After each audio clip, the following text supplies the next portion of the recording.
What is up, everyone? Brandon Ferst, aka First Report, representing the First Off the Bench podcast network.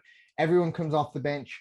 We are first. Welcome into another edition, week 8 to be exact, of the NFL Weekly as we get you ready for the weekend that will be essentially, it used to be the somewhat halfway point of the season.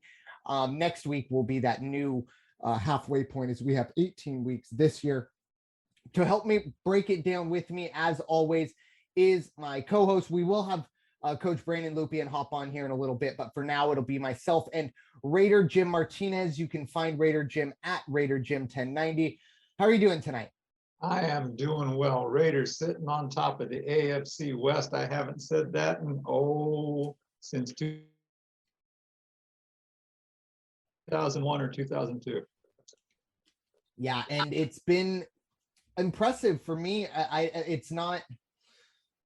I don't know if there's been a team that's gone through what they've gone through in the off the field stuff. There have been a lot of teams that have a controversy for this or that, but never in the sense of John Gruden, for better or worse, will always be linked to the Raiders in his coaching career. So to lose someone like that, I mean, that would be akin to something like Bill Cowher or Mike Tomlin or someone who's been around for a while. Sean Payton, even though he had a bit of a bounty gate, but that was off the field, but still pertained to the on the field stuff. So they've gone 2-0 since that, and I think you can see that they haven't missed a beat with Rick Bisaccia. He is someone that, I'll be honest, he reminds me a lot of Raider Jim out there on the sideline. He's feisty, and you can tell he wants to win, but he wants to do it the right way. This is somebody that you can tell the players trust him. And unfortunately, look, let's be honest, this past week, it was at the expense of the underachieving Eagles of mine. But as I told Raider Jim before the podcast started, I think Eagle fans are starting to shift their priorities of, can we get 2 top 5 picks? That's our biggest goal now. But anyways, without further ado, let's dive back into week number 8. We will, as always, start with the Thursday night game. And this is looking like a real good one. There is a big injury issue going on, of course, for the Packers, but the Packers will head to the desert and take on the Arizona Cardinals, the undefeated Arizona Cardinals. Currently, for Thursday night football, the Cardinals are 6.5-point favorites. 50.5 is the over-under. Of course, Davante Adams will not play due to a COVID test or a positive COVID test. So it's going to be interesting to see how this game goes. Obviously, the Packers, I believe, 6 or 7 in a row. And then the undefeated Arizona Cardinals, maybe the best game of the weekend. We're going to get to see this Thursday night. Raider Jim, what are your thoughts? Cardinals hosting the Packers. This is going to be one fine football game, and I can't wait to see it. And playing inside, the elements aren't going to be an issue. So it's just, suit up and let's play ball. Hard to believe that, although it is not as prevalent by any means as it was last year, but there is COVID just still lurking around on the sidelines and being just enough pain in the ass to make things bad every now and then. Don't think it is going to take away enough of the Green Bay game to really make it one-sided for Arizona. And quite honestly, I'm looking at the Vegas Insider site right now. It's got 6.5, Arizona minus 6.5.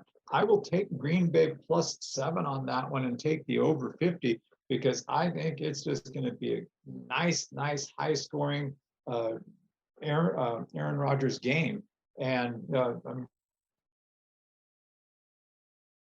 everybody is waiting to see if it goes back and forth. Does Arizona get that 3-point lead, that 4-point lead, and leave 90 seconds on the clock to see Aaron Rodgers do his magic? I mean, that would just be a fairy tale game for a Thursday night, but going to be a great one.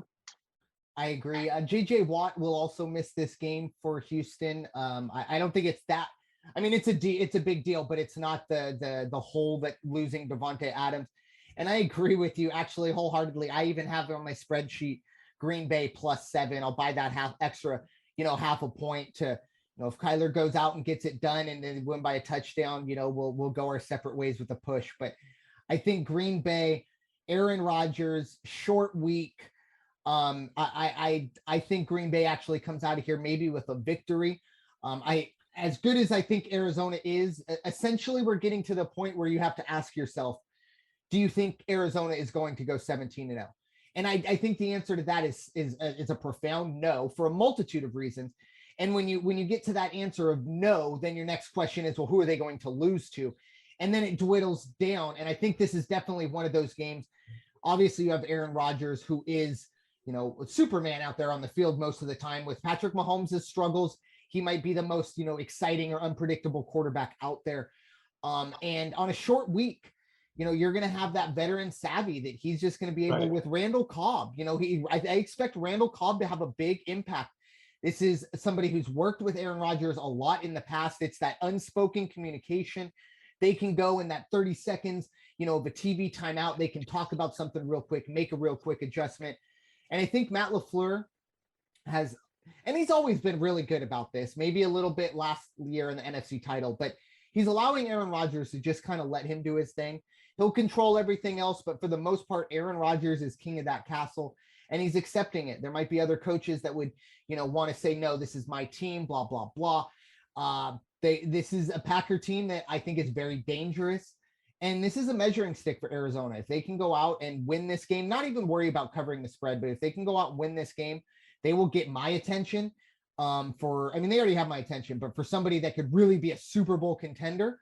But I do really like, you're going to give me 7 points, Aaron Rodgers, all day. And then I like the over as well. I think you're going to see some points being scored from both sides of the ball, especially with JJ Watt being out. So, this is that consensus where, and also thank you to the schedule makers of Major League Baseball and the NFL of coming together and not making me have to flip back and forth.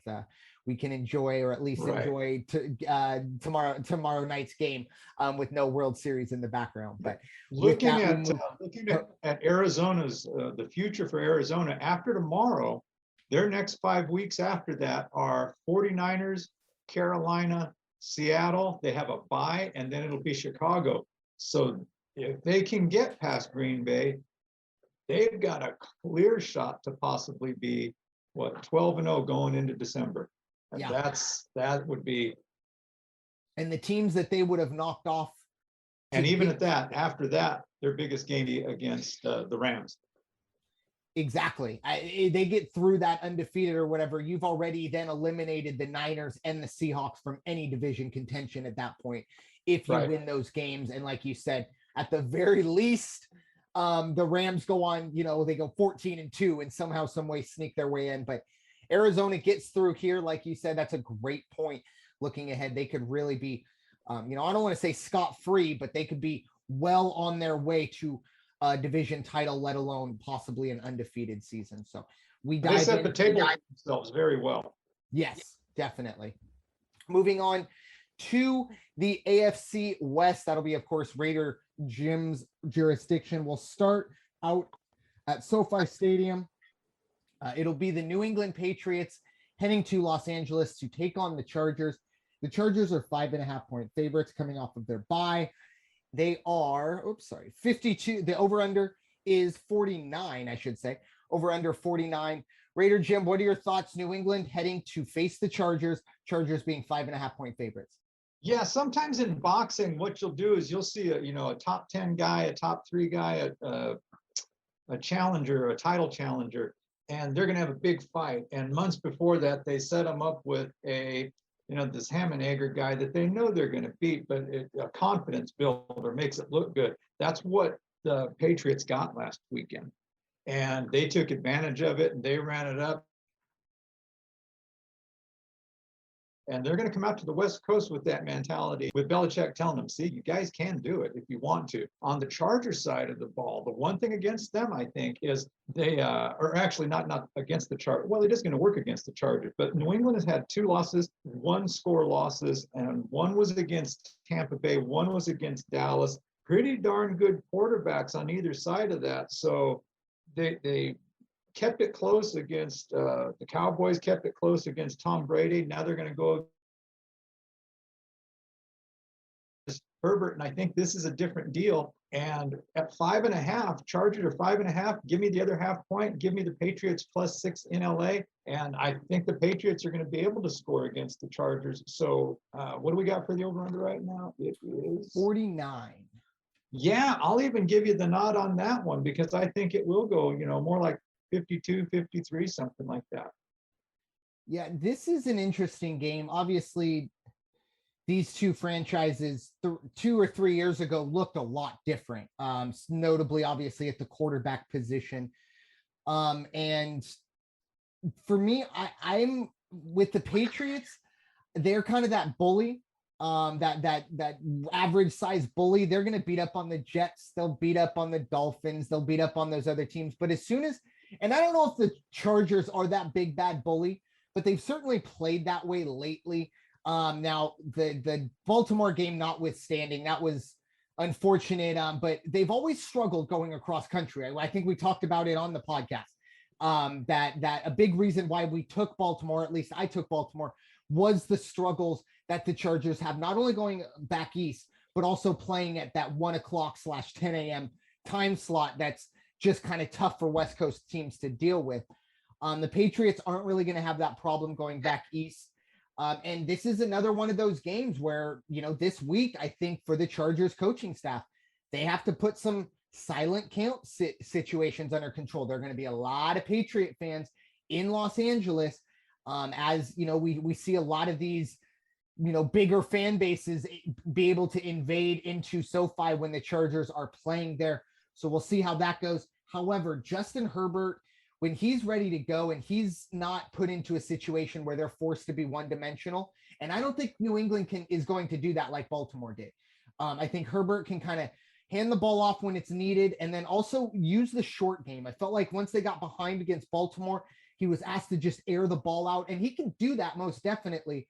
But when it's, 3 or 4 guys going deep, that's a little tough for him to deal. There's no underneath stuff going on because he feels like he can't waste it down on that. This game, I think, will be more manageable. I do like the over as well. However, I'm actually going to go the other way. I like the Chargers to cover 5.5. I hate to say it. I mean, the Spanoses can, go kick rocks and, I'll never forgive them for what they did to the city of San Diego and a lot of Charger fans. But right now, the Chargers are a good football team. They are a team that I think can contend and possibly win this division because, with all due respect to the Raiders, I think the Chargers have to look in the mirror and say, we are better than the Raiders. And the Raiders can do the same thing. That's fine. But if that's the case, the Chargers have to beat the Patriots here. This is not a, if and or but situation. If they want to win their division, they're going to have to beat teams like the Patriots. I like the Chargers -5.5, and I also like the over as well. So moving on to this will be Monday Night Football. The Giants taking on the Kansas City Chiefs at Arrowhead. Now, last week, Raider Jim, you talked about the Giants kind of being that team when, you're struggling. It's really nice to get a hold of them. And that's what you brought up with the Panthers. Unfortunately, the Panthers, their free fall might be in full-blown catastrophe mode. I think this week it might be more the case with Kansas City. Obviously, after their tough loss last week, getting embarrassed by Tennessee. Kansas City is 10-point favorites here. The over-under is 52. What are your thoughts on Monday Night Football, the Giants heading to Arrowhead? Yeah, well, I've voiced my opinion on the Chiefs since the preseason, and it's kind of coming to fruition here. However, that being said, they're going to be at home. It's going to be Monday night, and they're playing the New York Giants. So don't look for the Giants to make this a competitive game. I really don't. I saw somebody's prediction that the Chiefs will win, but that the Giants are put up 20 on the Chiefs, and I'm not really sure if that's going to happen. I mean, the Kansas City defense is just bad. No other way to put it. But on this one, I think I'm going to go ahead and I will give Kansas City the game +10. I can, or -10. I can see them covering -10 against the Giants because somebody's getting chewed in the locker room, and they're not going to let the defense come out and have another poor showing, especially on Monday night, and especially against the likes of the Giants. So Kansas City covers the 10. I would go under 52 on this one though, because I think the Chiefs defense is going to and has to step up this week. Yeah, I agree on both of those. I'll bet the half point down just to get to 9.5 in case something kind of funky happens late on, or with the missed extra points, something like that. We'll see how that goes. But for Kansas City, I really do like the under here for their defense. They've been tough.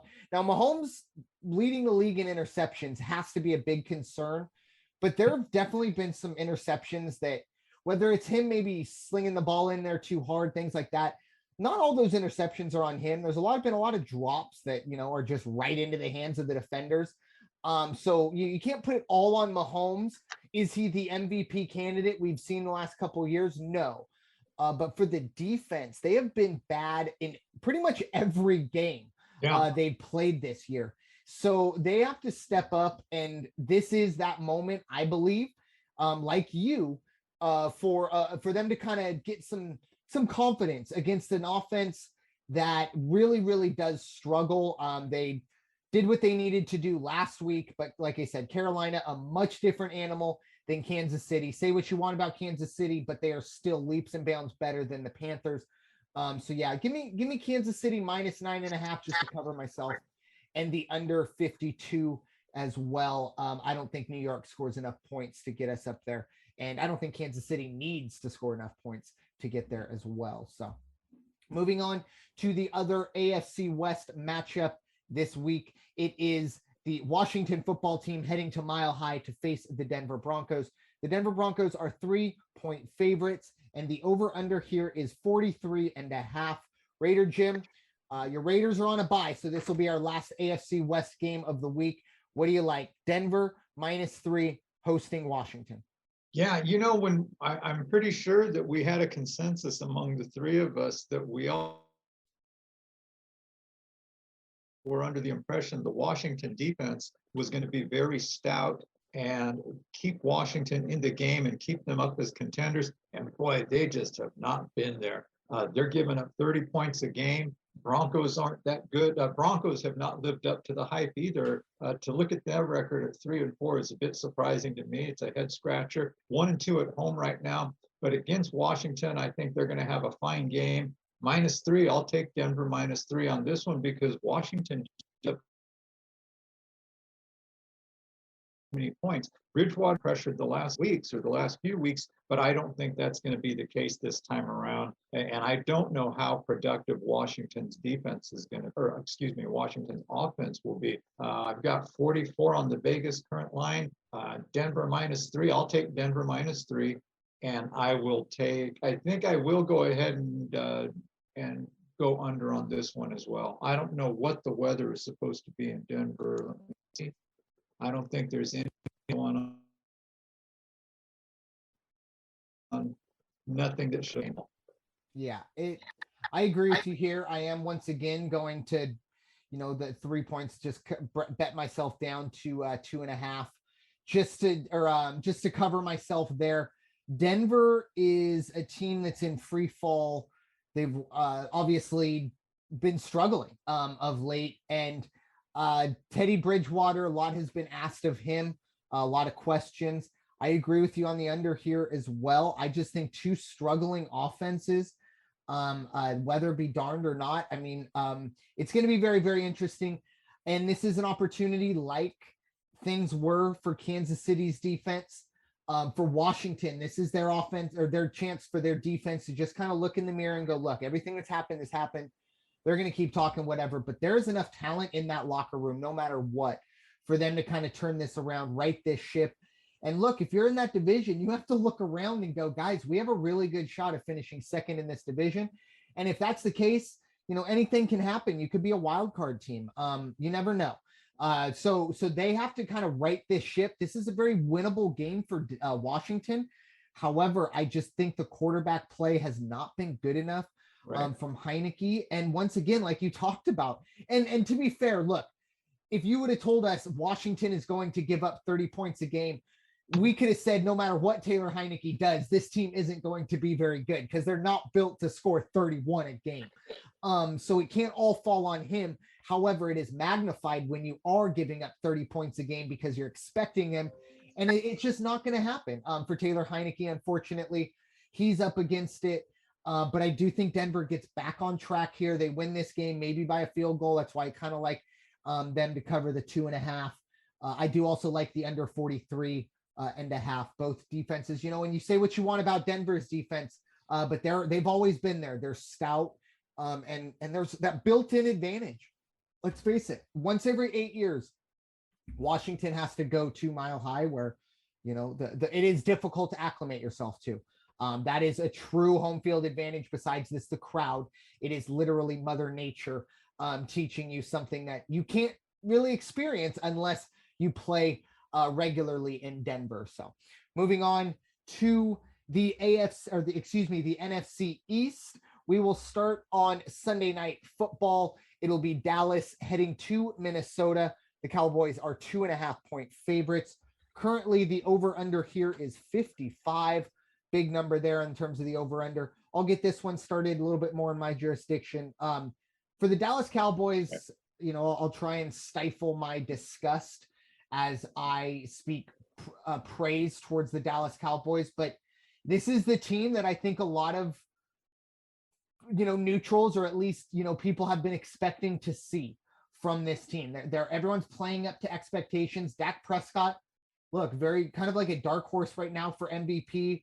Ezekiel Elliott has very quietly, I mean, we're 8 weeks in and we have not really heard any drama from Ezekiel Elliott. And that was after 3 or 4 weeks where Tony Pollard actually had more carries than Zeke.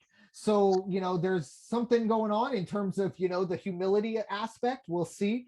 But for right now, I do believe winning cures all. So, you know, maybe if something changes, that could change. I do, however, like the Vikings here. I've been very critical of Kirk Cousins in the past, and rightfully so. I mean, he's, really got one of the more egregious contracts that we've seen for people not named Matt Flynn or Brock Osweiler, I should say. But he's played very well this year. The defense for Minnesota has always had players, and obviously Mike Zimmer is a great defensive mind, and they're getting better. Last year was, you know, really almost cost Mike Zimmer his job. Let's be honest. They've got things back together here. Nothing incredible. And look, you could look back and, you know, at the beginning of the year, we go, man, this team lost to Cincinnati. Well, we're week number 8. That's not a terrible thing anymore. That's not, you know, what it meant in the post Andy Dalton losing to Cincinnati. So I do think Minnesota can get the job done here. I will take Minnesota plus 2.5. I do like the under 55 here. They're not going to win a shootout against Dallas. So, of course, for me, you know, if I do expect Minnesota to cover, it's got to be a little more, you know, 24-20, something like that. Get the job done. Win by a late touchdown for Minnesota. We'll see how that goes. But Raider Jim, what are your thoughts? Dallas heading to Minnesota. Yeah, pretty much dead on with what you're thinking, because I like, you know, everybody comes off a bye week. Both teams have their bye week. Cowboys 5-1, 2-1 on the road. Minnesota, they're not terrible. They're 3-3. They've had some bad breaks. They've made some bad plays. They're 2-1 at home. What's going to keep them in this game and what's going to push them to over the finish line in this game, it's going to be their defense. They're going to have to play tough, but if they can play tough, play tight, keep press got off the field, then they're going to have this one. So like you say, give me plus 2.5 Minnesota, and I will also go under, because I don't think Dallas is going to be on the field enough to run up the score. Yeah, and obviously the health of Dalvin Cook is an issue, but I'll tell you what, Alexander Mattison has really stepped in when asked, and that's turned into a heck of a two-headed monster in the backfield in Minnesota. Now it is time for us to break down, you know, a game that I think me and 4 other people outside of the Philadelphia area will be watching, while all others will be watching the other good football games. It'll be Philadelphia heading to Detroit, the winless Detroit Lions hosting Philadelphia, the Philadelphia Eagles. probably the last time, maybe when they played New England or the Giants, but one of the few times the Eagles will be favored this year. They are favored by 3.5. The over under here is 48. And look, folks, it's been about as bad as it's been post Andy Reid in Philadelphia, and that's saying something. That includes the Chip Kelly debacle. That includes some what happened this past Sunday was just a good old fashioned ass kicking. They took us out back, the Las Vegas Raiders, and the worst part about it, there were plenty of us there. There were plenty of Eagles fans there. Super loud that first possession, go right down the field, faintly hearing the Eagles chant, and then nothing from there on out, to the point where 5 minutes left in the third quarter, it's time for Brandon to go back to red zone. The sad nap started early. And to be honest, for the Philadelphia Eagles, they don't deserve anything at this moment. They're a bad football team. It's ironic. They finally start to run the ball. Miles Sanders messes up his ankle. He'll be out for a while. So looking ahead to this week, while they are favored and we know Detroit is winless, I look at Detroit. This might be the best winless team at this point that we've seen in quite some time. This isn't the 2000 whatever 11 whatever Lions that went 0-16. This team would mop the floor with that team. However, they're still winless. I am going to take the Lions plus 3.5 here. This is quintessential Brandon's emotional hedge here. Might even get the money line on this, because look, if the Eagles lose to the Lions, it will be a dark day for the Eagles once again.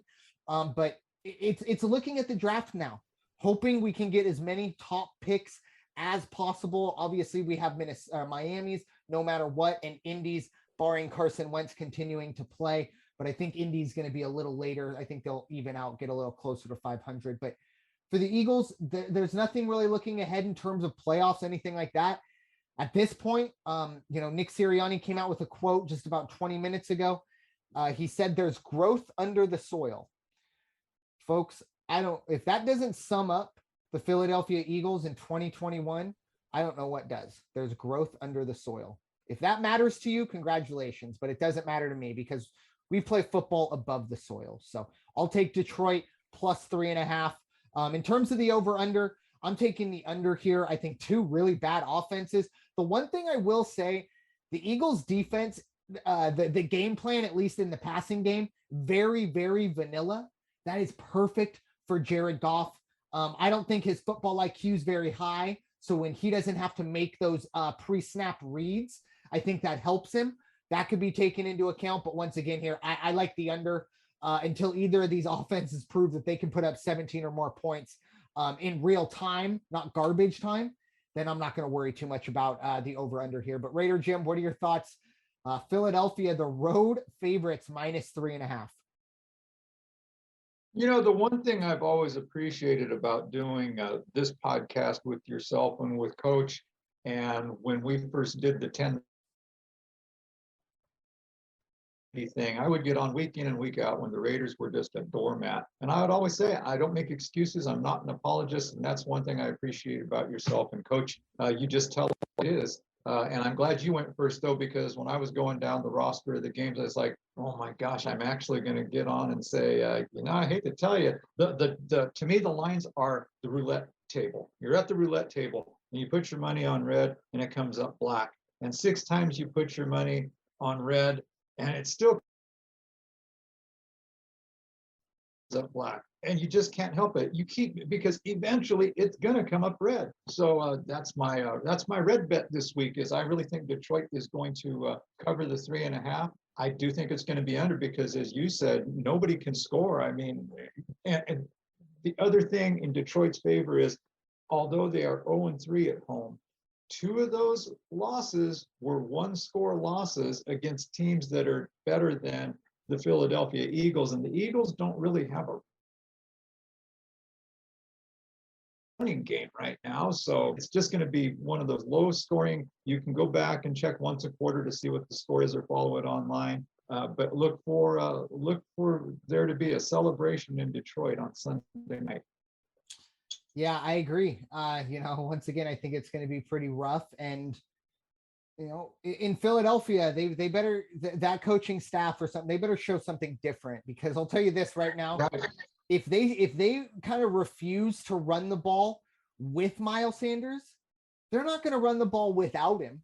With all due respect to Kenneth Gainwell, who's actually been kind of a nice little change of pace back, but he's not the guy who's going to run the ball 20, 25 carries a game, and you're going to feel confident in that win. So look, if the Eagles are going to, as I always say, if the Eagles are going to struggle, I am going to profit. That is the goal at all times, because I have to watch the trash. I might as well make a little bit of money off of it as well. It's called recycling. But anyways, moving on to AFC East matchup, we have the Miami Dolphins at the Buffalo Bills. Second biggest spread of the weekend, I should say. Buffalo favored by 13.5 at home. The over-under is 49.5. And the Eagles, number one team, obviously they are always going to cheer very loudly for the Philadelphia Eagles. They will also be cheering for whoever plays the Miami Dolphins for the rest of the year, for obvious reasons of that draft pick. So go Bills. Break all the tables in the world out there in Orchard Park. But Raider Jim, what are your thoughts? Buffalo minus 13.5 at home against Miami. Yeah, and you know what I say. Normally, I don't like the big point spreads. I don't touch them, but the Dolphins are just bad. They're a very bad team. They've dropped 6 straight. Tagovailoa, you got to feel bad for the guy. They were down. They got beat by Buffalo, 30 to nothing, second week of the season, and that was on the road. That was with Miami hosting. It's not going to be much different this time, and I think it's going to be no problem for Buffalo to cover. Buffalo also had a bye last week, so they're just going to be out. It's like, you and I talking horse races. Every now and then you just got to take the horse out of the barn between big races and let them run, because they just need to do it, and I think that's what's going to happen this week. So I'll go ahead and grab a half point Buffalo minus 13. But I think it will go over 49, just because I think Buffalo is going to run it up. Yeah, I agree on the spread side of things. Buffalo, this is a team that's playing with a ton of confidence. They had last week's buy-in, and they know right now they want every game to be in Buffalo. That is a massive, or at least in the playoffs, excuse me. That is a massive home field advantage. I talked about Denver having kind of the altitude.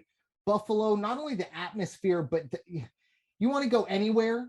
Green Bay and Buffalo, those are the two places in January where if you play a playoff game on Sunday or Saturday in January, it's going to be snowing. I just guarantee it. It's just, no matter what, it seems like or at least weather will be a factor.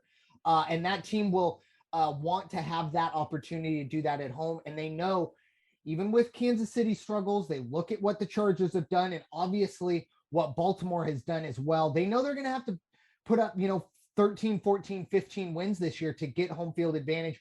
No slip ups allowed. And this would be a big slip up. I don't think they're going to take any chances against a division opponent. And I will say, last week for Miami, Tua, a really ill-timed interception, but overall, I thought that might have been one of his better games. I thought he made some really good throws. Obviously, the interception is what we'll remember, because it cost them the game, or at least cost them, a chance to keep competing in that one. It's hard to get through 13.5, but I will take Buffalo here. I am going to take the over for that reason. Obviously, I think Buffalo does put some points up, and it's early enough. It's October. Or at least late October, but when this game will be going off, I don't think the weather in Buffalo is a factor just yet. So I think we're going to see plenty of points being scored. And look, Josh Allen's as good as it gets right now in terms of MVP candidates out there going on. So moving on to a big AFC South showdown, really has to kind of feel like kind of a do or die game for the Colts, who are hosting the Tennessee Titans. Currently, the Titans are 1-point favorites. The over-under here is 50.5. I'll get this one started. This is an interesting one for me. I know I made good money on Indianapolis. on Sunday night. That was a impressive performance in, what did they call it? It was an atmospheric river or atmospheric lake, whatever that was. I mean, that just tells you how much rain was being dropped on that game. They go out, they get the job done in less than ideal conditions. Tennessee dominates Kansas City. And for me, right now, I don't know how you get away from Tennessee and how you don't take Tennessee no matter where it is. I know it is in Indianapolis, but I'm going to take Indianapolis -1. The over-under here is 50.5. But before we get to you, Raider Jim, we have Coach Lupian going to hop on here. I'll welcome him in as we speak. Let's give him a moment.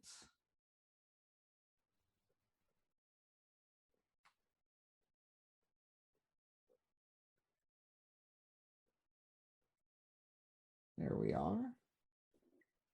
Yeah, there he is. Hey, Coach, how are you doing tonight? Coach. Good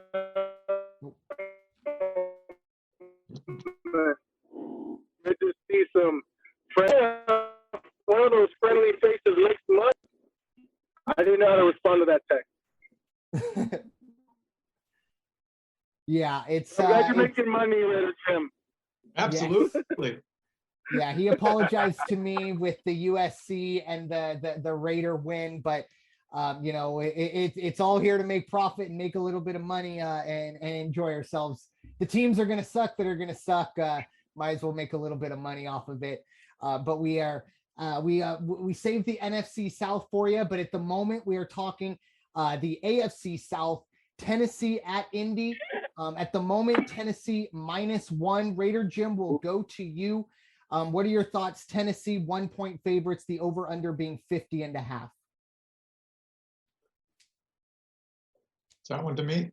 Yes, sir. Raider Jim. Okay. That cut out a little bit. Yeah, so I've got conflicting things here. On one page I'm looking, it says Tennessee -1. Vegas Insider has it Indianapolis -1, and my bookie has it Indianapolis -1. So wow. I guess we go with bookies. Yeah.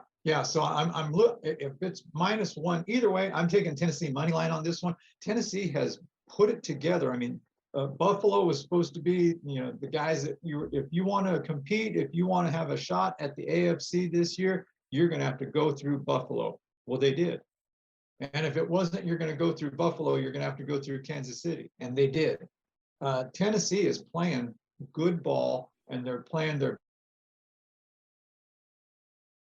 best ball when they really have to. So if they handled the business the way they did against the Chiefs and the Bills, no problem them going into Indianapolis in the dome, no weather issues, no nothing, and watch for a great game. And so I'll definitely take Tennessee money line on this one all night long. And the over-under I see on Vegas Insider is 50.5. I will take over 50. Yeah, I definitely agree with that one. Coach Lupian, what are your thoughts? Essentially who wins this game, because we're kind of getting conflicting reports, but only 1 point one way or the other. But what do you like, Tennessee or Indy?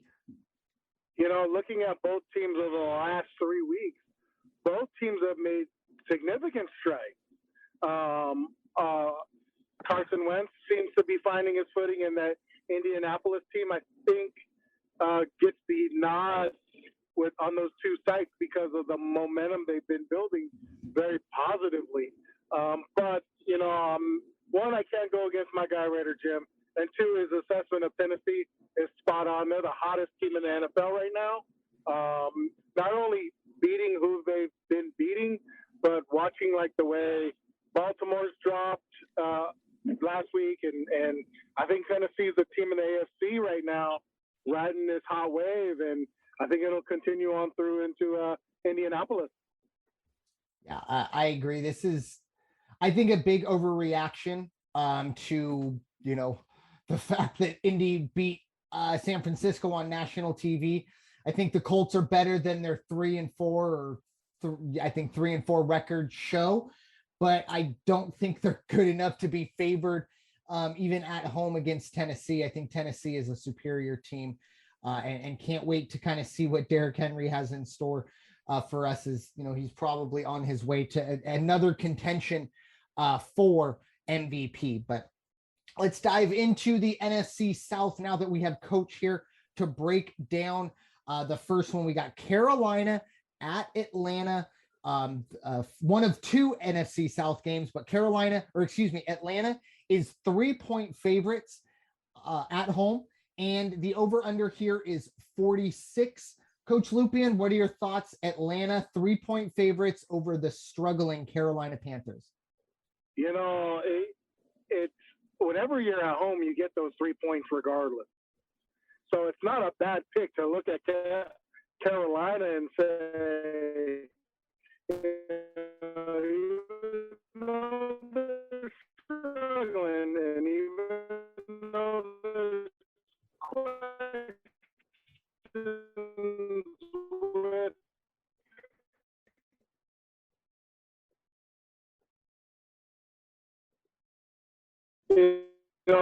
Sam Darnold now, I don't think they're going to pick him, and my pick him because that number 3 for Atlanta, that's just kind of like because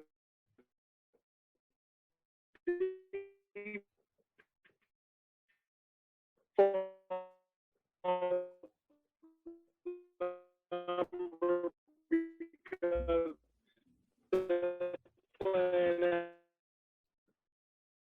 home.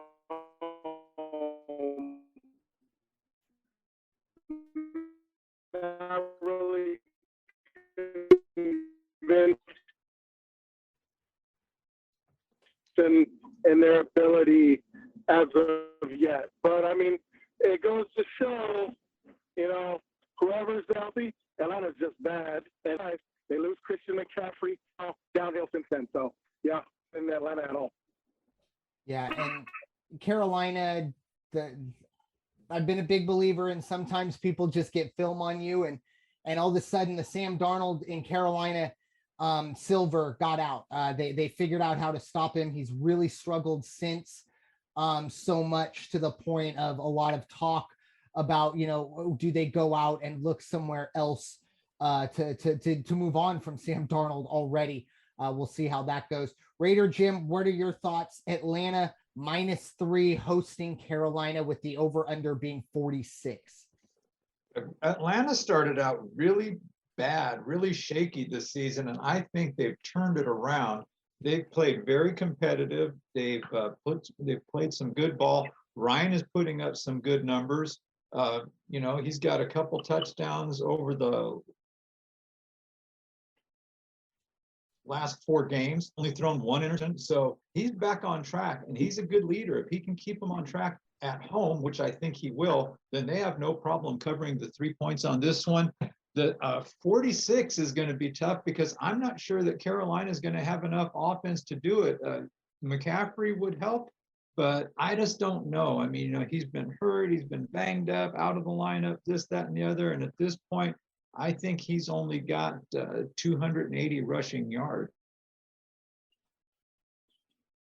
for the season. So, everybody, you put that name to the Carolina program, and we're going to all jump on his back, and he's going to lead us to the promised land, but he just doesn't have it anymore. He's too banged up, too beat up, and, not to take anything away from him. He's a professional and one of the best that ever played out of the backfield, but it's just not there anymore. The spark's gone. So look for it. Atlanta -3, and I'm going to go under 46 on that. I couldn't agree more on both of those. I think we see, like we said, the biggest question mark now with Christian McCaffrey is the health, and the it's come back a resounding no, or a big X, however you want to look at it. It's been a struggle, and that's I believe a big reason why you see kind of in these MB or these drafts, you're not seeing just the best running back automatically going in the top 5. Now, McCaffrey was in that situation, but a lot of other guys kind of expect that, look, these guys have about 5 or 6 games, and then inevitably they're going to have to sit down. Something's going to happen. And, a lot of money being put into it. it's difficult. But Chuba Hubbard has done what he can, but no one's going to be able to step in and do what McCaffrey did. I like the under here mainly because, like you said, this offense for Carolina, they're not going to do a whole lot. They really do struggle. I really do like the wide receiver core. However, that's like having a really nice tires, but your car doesn't start. Like, fantastic. That doesn't matter. If your engine isn't rolling, then your tires won't either. So we'll see how that goes. But give me Atlanta -3, playing much better of late, and a team that I think could possibly spoil some teams' chances later on this year, and this could be the first one. But moving on to a big showdown in the NFC South, big opportunity for the Saints to kind of make a move, or at least kind of to get a little closer to the Tampa Bay Buccaneers. It is Tampa Bay heading to New Orleans. The Buccaneers 5-point favorites on the road in New Orleans. The over-under is 50. Coach Lupian, what are your thoughts? Can the Saints get it done against Brady and the boys? I don't know what kind of defense Brady's been facing, but if we all saw Monday night, Seattle tried to be bully and big bro, and the Saints defense just didn't back down one iota. They kept their cool, they kept their composure, and they stayed disciplined in their gaps more than anything. But getting a guy like Marcus Davenport back, who's going to command a double team every time he's on the field, and then getting a guy flying around like Quan Alexander, making tackles, and then it just opens up the defense for Demario Davis to do his thing, and he owned that game. Will it happen against Brady and the boys? Brady's Brady. He's the GOAT, and he'll get rid of the ball. And he knows not to hold on to it longer than Geno Smith did in some moments. But in seasons past, the Saints have gotten to Brady, and they've gotten to that O-line. Other than in the playoffs, the second half in the playoffs, they've owned this team, and they've owned them interiorly. Marshawn Lattimer's owned Mike Evans like he owns a lot of wide receivers in this league. Tampa Bay coming in 5, it's respectable because they're one of the hottest teams in the NFL right now, other than Tennessee. It's going to come down to the last possession in my mind.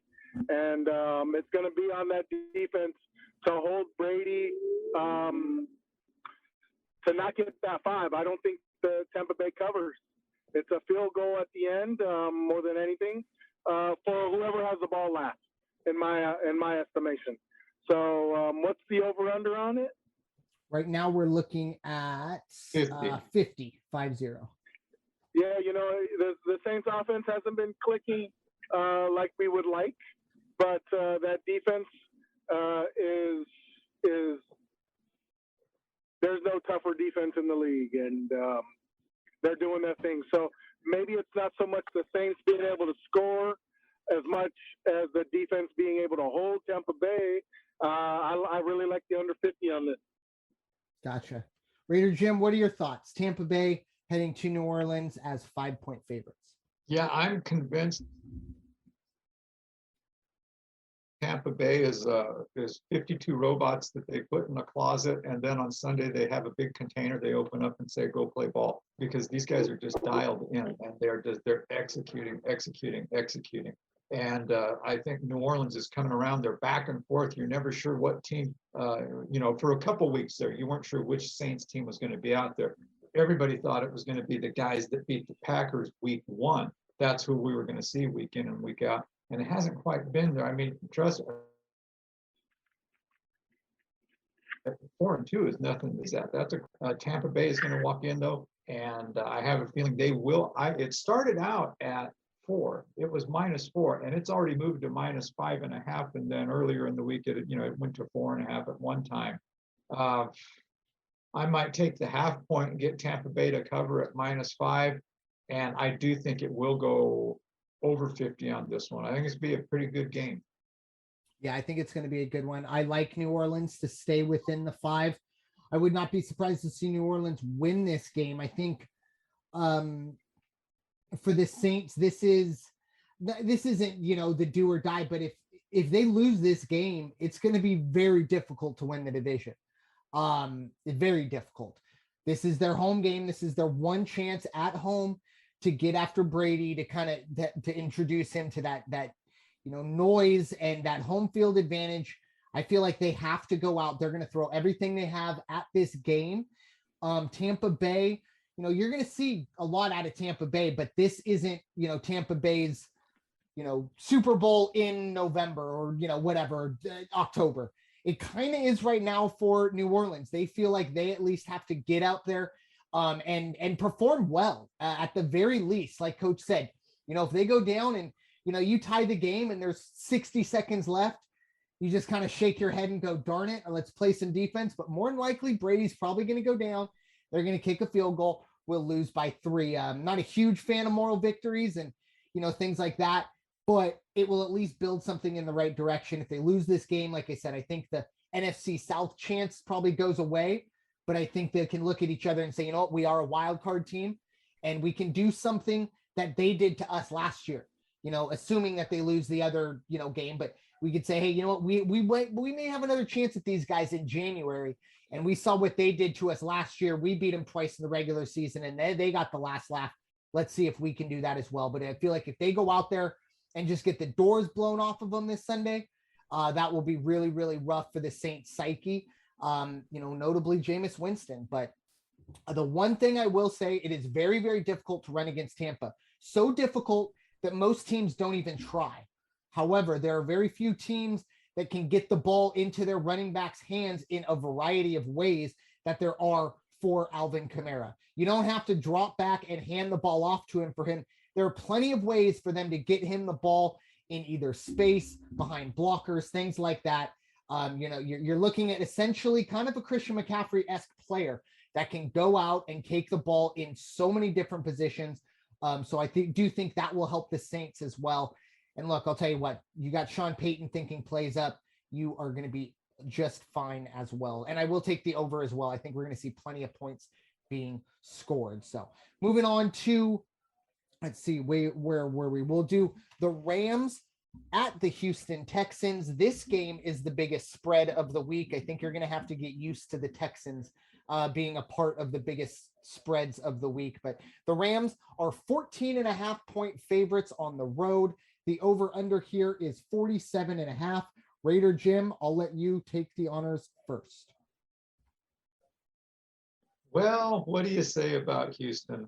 Now, see, teams like San Francisco aren't playing up to the expectation. The Broncos not playing up to the expectation. Houston, they're pretty much exactly where I thought they would be, except they've actually won one more game than I thought they would have by this time. And I don't think it's going to change this week. They're a tough Rams team. Rams are out to make a statement in the NFC. We're going to keep moving. It's not their fault if they score points. That's what I say about teams that are good. What are they supposed to do? Just take a knee on the 2-yard line when there's still 7 minutes left in the game? Not going to happen. So the spread, as big as it is, I wouldn't really bet on the spread myself on this one. But if somebody said, but if you were going to put a gun to your head, yeah, they can win by 2 touchdowns. 47.5 on the over-under is kind of an interesting one, but I'm going to go under because I think they're just going to shut down Houston. Yeah, 8 points in the last 2 weeks. Houston has scored 8 points. They've given up 62. So, and the Rams are coming in, one of the hottest teams in all of football. I'm not going to bet 14.5, but I'm definitely going to be a big fan of the over 47.5. And like you hold a gun to my head. I guess I have to take the Rams minus 14.5. I'd much rather go down fighting with the Rams minus 14.5 than the Texans in any stretch. But Coach Lupian, what are your thoughts? The Rams 14.5-point favorites against the Houston Texans. I think I'm wrong with this, but in the illustrious words of former Saint, former Patriot, former Ram, Brandon Cooks, this shit sucks. If word hasn't come down yet, the Saints have traded for Mark Ingram. There is no running game. They don't have anything. I wouldn't be surprised if they trade Brandon Cooks with the deadline coming up soon. 14.5 Rams all day this weekend. Sorry, that's what it's going to be. Yeah, the Texans, it's incredible they got a win. I don't think they win another game this whole year. There's a lot of stuff to look in the mirror for, but I will continue to echo the fact that this is a franchise that very well could say, you know what? Screw public relations, screw everything else. We're putting Deshaun Watson on the field because it's our right to, darn it. They haven't done that. And I will give them credit for that. I don't know, what medal you get for that, but the Human Decency Award, congratulations. There's not enough for it. But it's I like I said, I respect their decision to, they have to pay him, but they're going to kind of go down with the right situation rather than kind of say, you know what, we're allowed to play him, and the chips may fall where they may. Haven't heard any truth or at least anything towards the Deshaun Watson deal to Miami or anything like that, where November 2nd will be the deadline. We'll see how that goes. But yeah, I think the Rams cover easily. And 47.5, you have to be worried about the over under. I like the under here because, like you said, 8 points in the last 2 weeks for Houston, and they could score 8 points and will still stay under in this one. They could probably score 14 and still stay under. So the next game we'll be talking about, arguably the hottest team in all of football, or at least maybe the most talked about team in all of football, the Cincinnati Bengals at the New York Jets, moving in the opposite direction of the Bengals. Cincinnati is 10-point favorites on the road. The over-under here is 43. I'll start this one off. I'll be honest. I can't remember the last time the Cincinnati Bengals were 10-point road favorites. I mean, and that includes the Carson Palmer, that includes the Andy Dalton days. I was a little too young for to follow the spreads on the Boomer Esiason days, but you'd probably be able to put on one hand since 1990 the amount of times the Bengals have been 10-point plus favorites on the road. This is one of them. They will be in New York, or at least New Jersey, to face the Jets, a team that have just been abysmal all season. They're hearing actually the Jets make a little bit of news, bringing in Joe Flacco again. The Eagles trade Joe Flacco away. For me, I'm now wondering, do we see Gardner Minshew by the end of the year? Because we might need Minshew mania to get the Philly fans a little happy. But anyways, Flacco could possibly be making an appearance here if Wilson continues to struggle. 10 points for Cincinnati. I'm going to lay it down. I'm going to bet it down to 9.5. 10 is just, you're just asking for it. If you don't want to bet it down, that's fine. But for me, I'm going to get it down to 9.5. I also like the under here. Cincinnati, the strength of this team, you can talk about Jamar Chase, you can talk about Joe Burrow, you can talk about whatever you want, but the strength of this team is the defense. The Cincinnati defense is really good, folks. Joe Burrow and Jamar Chase are going to get all the headlines. Fantastic. But the defense goes out and gets the job done. They're the ones making the plays, making life a little easier for this. This game it took a little while for Cincinnati last week against Baltimore to get rolling. If it wasn't for that defense, we wouldn't have seen that finish the way we saw. I think Baltimore would have ran them out of town. But I do like Cincinnati to cover 10 here. I like the under 43. I don't know how the Jets really get on the scoreboard too often here. And that'll probably be one of the bigger defining moments. But Raider Jim, what do you like? Cincinnati, 10-point favorites heading to face the Jets. Yeah, well, for starters, I wish I would have got the opening line because it was Cincinnati -3.5. Unbelievable. Wouldn't that have been a beautiful thing, like Christmas in October? But at 10.5, yeah, I think Cincinnati covers 10 for sure. I might take it all the way down to 9.5 as you're talking about. And I do think that it's going to be over 42. And the reason I think that is I took Cincinnati last week against Baltimore, and look what they did. Against that team, they're going to put up points against the Jets for sure. So they're playing very, very good ball right now. And again, it's one of those things. It's not their fault if they get the opportunity to just skip across the goal line. Yeah, it's going to be rough. And I think Burrow and Chase and that defense and everyone else kind of look at this. And I think for them, it's a bit of uncharted territory. They're kind of the hunted right now. I believe, if I'm correct, they are the 1 seed if the season were to end today. And I understand, I hate that. I hate when saying, if the season ended today, well, guess what? It doesn't. But just to put it in perspective, they would be the 1 seed. And look, our friend Craig Mizrak, we're very happy for him. It's been a lot of struggles of late, and he's been on one of the biggest Burrow fans out there. So good to see them performing well. Coach Lupian, what do you like? Cincinnati 10-point favorites against the Jets. Yeah, I'm glad you brought up that defense, because one of the key acquisitions they brought in was a former Saint, Trey Hendrickson, who was second in the league in sacks last season and is up there again this season and just leading that core. And yeah, they're making plays when they need them the most. The way Joe Burrow's been reading defenses, you feel bad for the Jets with Wilson going out, and you kind of liken it to what happened to Burrow last season, and it allowed him to kind of like see things from a different perspective on the sideline. And you know what? That perspective is paying off for him right now. You see a difference, and just the way the shoulders are more upright in his stance, and there's just a little bit of there's a lot more gleam in his eye because of that growth and that maturity. And you wish the best for the kid, Wilson. He's in a tough situation going down, and then he's with the Jets of all teams, so you just gotta feel for him. But Joe Burrow and the Cincinnati team, they're making it happen, and they're making noise, and good for them, and good for our like you said, our guy Craig Mizrak, the Pope. Double 10 points for Cincinnati. I like it, but I like it better at 9. So I like Cincinnati, but man, you just never know. Yeah. I mean, they go week in and week out. You never know. They're able to put up numbers. But, with Robert Saleh, there's that focus on that defensive side.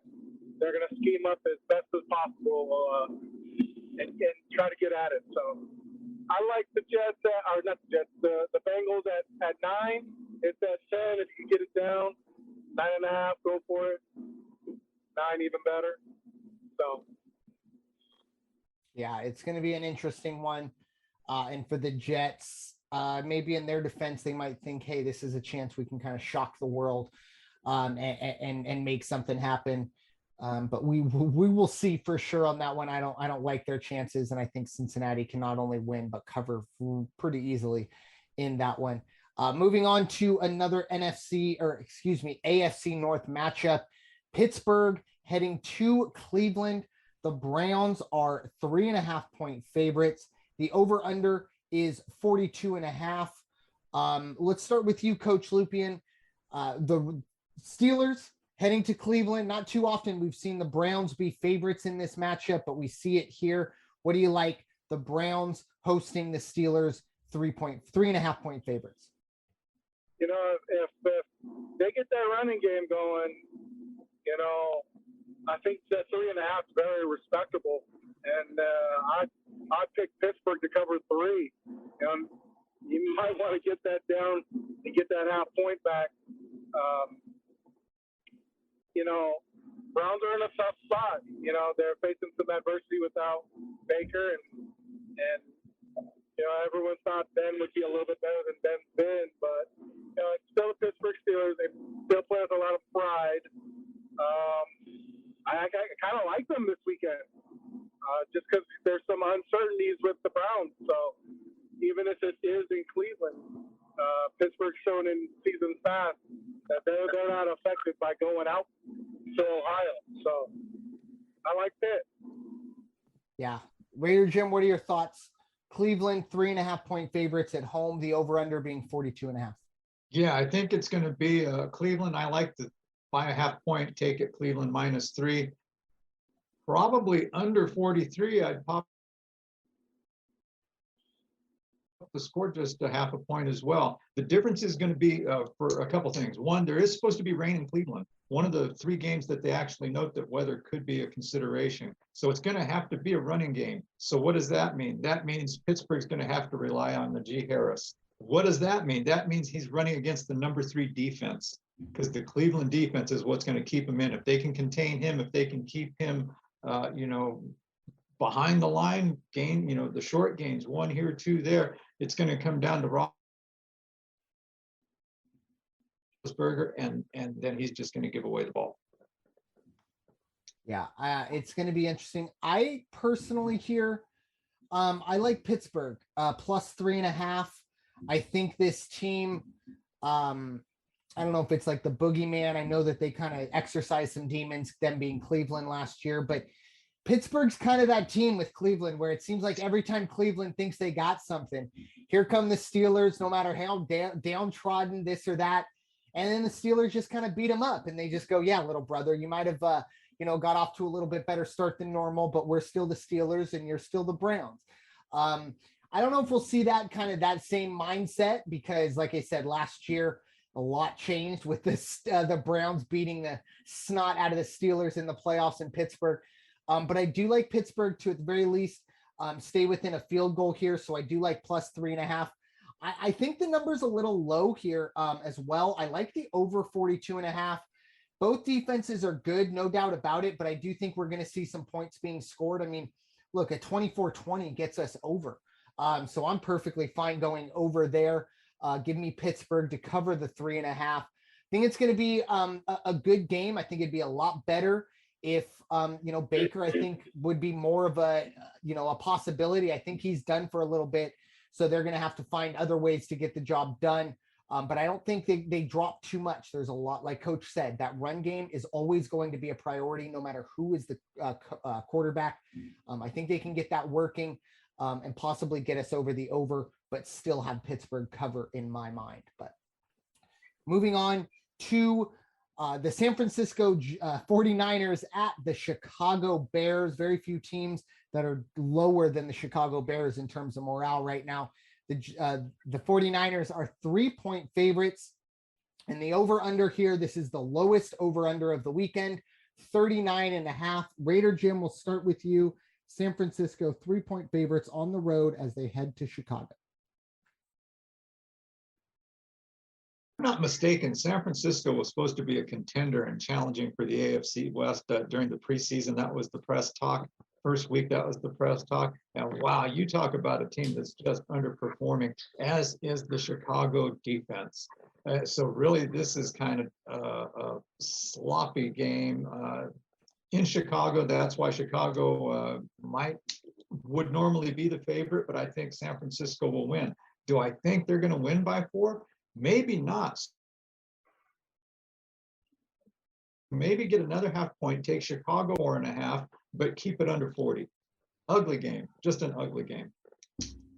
Yeah, this is essentially like the Eagles-Lions game. You have to be a fan of either one of these teams to sit down and watch this, unless someone's paying you a lot of money to do so. But I tend to somewhat agree with you, but we'll go to Coach first. What are your thoughts, Coach? You have San Francisco heading to Chicago as 3-point favorites. Yeah, I actually like 3-point favorites for them on the road. Getting Jimmy back, I mean, it gives a sense of security, at least under center. So at least they could go into the week with a solid game plan. Chicago, they're just a complete mess. Putting the kid in well before he was ready, hyping him up more than he should have been. And it's unfortunate because I hope it just doesn't ruin the psyche of the kid. So I do like San Francisco 3 on the road in Chicago. Yeah, I agree. I think a lot's gonna come down to how they protect the quarterback. And I know that seems so like, well, obviously, and that is, it's not, a profound take. I'm not breaking any news, anything like that. But, we go back to Justin Fields' first start. Obviously, it was historic for all the wrong reasons. He gets sacked 9 times. They lose that game. The next 2 weeks, he gets sacked a combined 3 times, once against Detroit, twice against the Raiders. They win both of those games. The last 2 weeks, 2 losses, both of those games. Fields has been sacked 4 times. Obviously, last week, he turns the ball over 5 times. You're not going to win any games when you turn the ball over 5 times. There's a lot of dissension. There's a lot of frustration in Chicago. This was the reason why I felt like they shouldn't start Fields at all this year. You're not doing the kid any favors. He's not someone that is going to just go out and change the complexion of an offensive line by scrambling, things like that. He's at the mercy of the worst offensive line in all of football. Confidence is going to take a hit. In terms of this game, I do like San Francisco to kind of easily cover this one. This is one of those for San Francisco. A few times they're going to feel comfortable going into a game, matching up with somebody talent-wise. In terms of the over-under, I like the under. I know it's only 39.5. It's the lowest number we see all weekend, but I could see this being 17-14 and being surprised that there were that many points scored with these two offenses. But yeah. One last thing. I believe I read the ticker that Nagy's tested positive for COVID. So, whenever you lose a coach, whether it's an assistant or a head, there's going to be some preparation issues throughout the week, and they're not, especially on game time. So now I really like San Francisco 3 and the under even more too. So just something to think about. I believe I read that. I feel like there are a lot of Bears fans right now that are saying not having Nagy on the sideline is actually a positive. But that's just their, and another thing too, look, this is a game that's in Chicago, and yes, it is a home field advantage, but one of those kind of catch-22s in these home field advantages for these teams that are struggling, if they go 3 and out in the first 3 or 4 drives, they're going to hear it. And probably even earlier than the first 3 or 4 drives, they're going to hear it from those fans. It's going to get on those players early. It's very similar, back east. You don't perform, you're going to hear it from the fans. But the last game we're going to talk about is really, to be honest, one of the more head scratchers games for me in terms of the odds. But anyways, it's Jacksonville at Seattle. Seattle -3 at home. The over under here is 43.5. I'll start this one off just because I kind of was the one who brought up the fact that this is kind of odd for me. So Seattle, with one of the toughest home fields in all of football, they have a lot of, the 12th man. There's a lot of lore about that, this and that. Usually you're going to see some weather be a factor here, no doubt about it. They're facing the Jacksonville Jaguars, who had to literally go to a different continent to get their first win in about 2 years. And you're going to tell me the Seattle Seahawks are only 3-point favorites at home against this team? I know Russell Wilson isn't playing. I know they only put up 10 points against the New Orleans Saints, but I don't think Geno Smith is that much of a drop-off. I think he's better than Trevor Lawrence right now. I think they're better skill position in Seattle. I think there's a better defense in Seattle. I think there's far and away better coaching, and you're going to only ask 3 points out of me in this one. For me, this is a slam dunk. Seattle covers easily.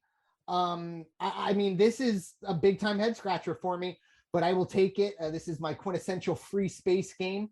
I feel like the over under, I'm going to go under because I think Jacksonville is going to struggle to score. And I do think Seattle will struggle as well. But once again, not struggling enough to where they can't cover 3 points. But let's go to you, Coach Lupian. What are your thoughts? Seattle hosting Jacksonville, only 3-point favorites. Well, going to another continent for Jacksonville, it's been their home game, and they played well out there, but only out there. Now they're coming across to the West Coast, and they're playing Seattle that has been struggling. But let's not get the two things. Let's not get confused. This Jacksonville defense isn't what Seattle's offense faced on Monday night in the Saints. They're night and day, and the ratings and the rankings and the talent just speaks volumes for it. Again, I agree. Geno is probably playing better because he knows how to read defenses better than Trevor Lawrence. But you put in all those other intangibles, coaching, home field advantage, stuff like that. It's Seahawks all day. And I think, the way they played last week on Monday against the Saints, that's probably the best effort they've given all year long. And they came up short, and it had nothing to do with the effort rather than execution. And I think they execute well against this Jacksonville team. I think they cover the 3. I'm not going to put my kids' college fund on it, but I'll put a number of Vega points on it as much as I can to pick Seattle to cover. Yeah, and crazily, this line has not moved. It opened at Seattle -3, and it is still Seattle -3. I thought maybe it started Seattle -6, and there was a bit of overreaction. And it came down, but this line has not moved. But Raider Jim, what are your thoughts? Seattle -3 at home against Jacksonville. Yeah, weather no factor. I checked it up after you said that, and it's supposed to be sunny on Sunday, no clouds in the sky. So that's going to be a nice dry field to play on. I think Seattle's going to come in. This is uncharted territory for Pete Carroll. He's never seen the likes of this, and Urban Meyer might be the best thing that's ever happened to him this season. So look for Seattle to have a good offensive game. Do they go? Does everybody go over 44 points? Number 44. Does Seattle cover 3 points? Yes, they do. Because if Seattle was able to put up the game that they did against the Saints last week, and I had the Seahawks plus whatever the spread was. I think it was a +5 by the time. Should have talked to me first. What was that? Should have talked to me first.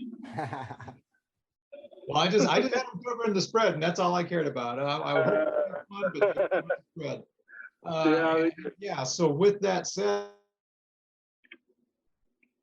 I think it's going to be was it going to be a game? No. Is it going to be a good game for Seattle fans finally? Yes. So take the Seahawks -3 and take under 44. Yeah, I Sounds agree. good. Sounds good. Another storyline that nobody's talking about. This is essentially the battle for the past USC head coach versus the future USC head coach. As I've said, Urban Meyer will be fired here in the next 3 months, and we'll come back to LA. We'll coach the USC to a national championship, and then have health issues, and then retire into the sunset for 2 years, and we'll do this cycle all over again. But no, in all seriousness, I'm very, very surprised that this number hasn't moved, and it is what it is. But hey, if it's going to be there for us, we'll take advantage of it for myself, at least myself. So with that, let's dive into go for it.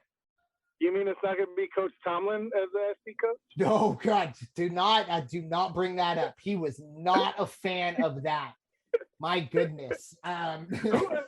I only know one person that would ask that question, and we don't affiliate with that guy no more. So yeah, I mean, yeah, and somehow find a way to verify it through some crazy, backwards ideological. Anyways, but yeah, no, I don't expect it to be Mike Tomlin.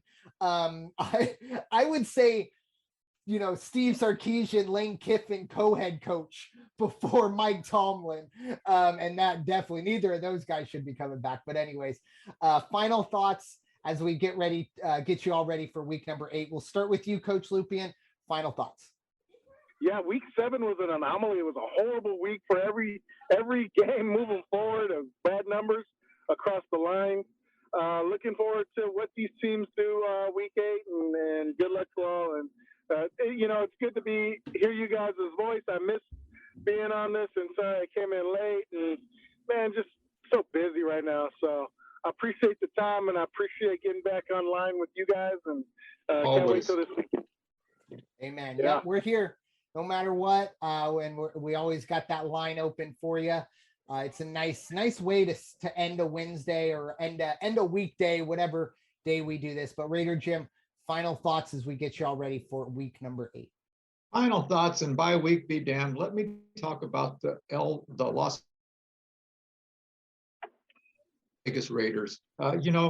Gruden's situation happened. I said last week that I thought the situation with Gruden wasn't news. It was in there, probably many, many weeks before, in the front office, in the locker room. They all knew what was going on. It was the bad press. He didn't have his head into it. And that made for him not really preparing for the games, not 100%. I'm not saying he was flaking on the team, but there's no way that kind of a distraction, your livelihood is hanging out there in the balance. And with that, he was the cancer in the room. Well, he's gone. They've responded remarkably over the last 2 weeks. And now, what happened this week? Bye week, they're having the owners' meetings back in Manhattan. And, the way I heard it was, all the owners walked through the lobby. They walked right past the press corps. They got nothing to say. The only guy that had something to say initially was Jerry Jones, when they asked him about how the NFL was handling the situation with Gruden and the investigations and things. And Jerry Jones said, well, on behalf of all the owners, I say this, and we support and blah, blah, blah.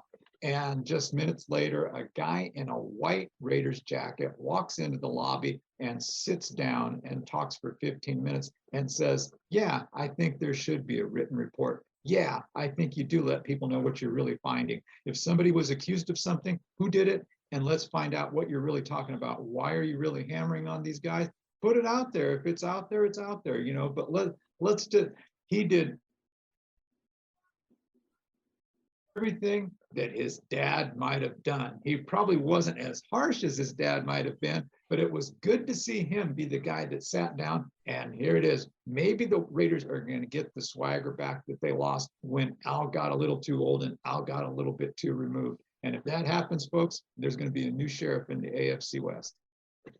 Yeah, that's a great way to put it. And, everything that's been going on, obviously a lot of things have been negative, especially when it comes to the off the field stuff. And if you're an Eagles fan, this, might sound a little insensitive, but at least the negative stuff is on the field. This is a team right now that's lost. And if they're not lost, they know exactly where they are. They just need to get out of it. They're in the bottom of the depths right now, arguably the worst team in the division. I know the Giants will lay claim to that. We'll have a little bit of a cellar dweller matchup coming up here in the next few weeks. But the Eagles need to figure things out. However, as I've brought up numerous times, there is the light at the end of the tunnel, being 2 very high picks more than likely coming. However, the problem then becomes the elephant in the room, being, can Howie Roseman draft correctly? We see what they've missed out on. Justin Jefferson, DK Metcalf, among many others. And I'm not even bringing up the fact that, drafting Jalen Hurts just added extra headache, because no matter what you think about Carson Wentz, I think the Eagles would be in a better position. If Carson Wentz was behind center right now, I think Doug Peterson would still have a job. And I think the Eagles would have maybe 1 or 2 more victories. They certainly would not have been embarrassed in Vegas like a terrible blackjack card player. So with that, Coach, I feel really bad because our brother here is talking like this is week 17, not week 7. I wish it was week 17. I wish we were talking. We're on the eve of the draft. As much as I love football and I don't want it to end, the Super Bowl for the Philadelphia Eagles will come in April, folks. We're calling it now, or at least I am calling it. 21 gun salute. Play taps. It's over. That last week, this past weekend was a joke. And I will say this: I am very, very grateful to the people who pushed the price of those tickets up, because if I was there for that, I would have never forgiven myself if I was in Vegas and wasted 3 hours of time in Vegas watching that crap. But luckily that didn't happen. But with that, folks, thank you all so much for listening to the Week 8 edition of the NFL Weekly here on the First Off the Bench Podcast Network. Everyone comes off the bench. We are first. It is time for you all to go wash your hands and stop hating, everybody. We'll talk to you all very soon. Take care. Peace out.